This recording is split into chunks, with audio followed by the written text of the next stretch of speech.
Return to the Wild. Reintroducing Captive-Bred Endangered Animals by Kira Freed. Introduction. Wild animals around the world are in crisis. The total number of humans passed 6 billion in 1999. This number is expected to reach 9 billion by 2042. With this growth comes a never-ending need for resources for survival, including food, building materials, and land on which to live. Natural habitats are disappearing. Their residents, wild animals, are dying in shocking numbers. An estimated 698 animal species have vanished since the year 1500.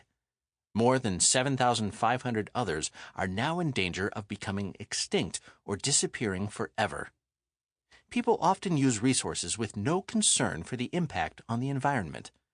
The natural ways that animals find food and shelter are disturbed. Food becomes scarce. Safe places to hide from predators, such as in trees and in burrows, disappear. Only small pockets of wild habitat may remain.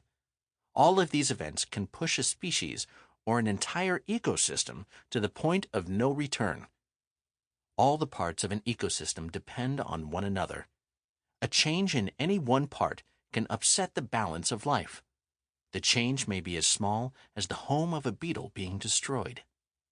Human activities have upset the balance of life in many serious ways. Extreme measures are needed to save some species that are close to extinction. Captive breeding of endangered species, or helping the species to breed in a safe place and then returning the animals to the wild, is one of these measures. Some efforts have been more successful than others. Trying to save endangered species in this way requires patience and hard work on the part of biologists. It often creates bitter conflicts. This book discusses many of the issues surrounding captive breeding. It also looks at efforts to save 5 species from extinction. Chapter 1. Vanishing Species.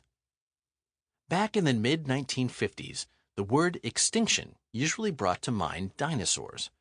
These huge reptiles disappeared about 65 million years ago. People also knew about a few other species that had become extinct. The passenger pigeon used to be the most common North American bird. It flew in huge flocks up to 300 miles long. This bird was extinct by the end of the 1800s, mainly due to people hunting it for food. The great auk was a large flightless bird. Clumsy on land, it was a skillful swimmer that fed on fish. The great auk lived in eastern Canada, Greenland, Ireland, Great Britain, Iceland, and Norway. By the mid-1800s, it was hunted to extinction as a food source and for its eggs and down. The dodo bird was a flightless relative of modern doves and pigeons. It once lived on a group of small islands off the east coast of Africa. It had no natural predators. When humans first came to the islands, they brought many animals that preyed on dodo birds. These animals also raided dodo nests for eggs. The dodo bird became extinct in the late 1600s. The word extinction has taken on a very different meaning in recent years. Biologists estimate that species are disappearing hundreds and maybe even thousands of times faster than in the past. New species are emerging, but the rate is not nearly fast enough to make up for the ones being lost.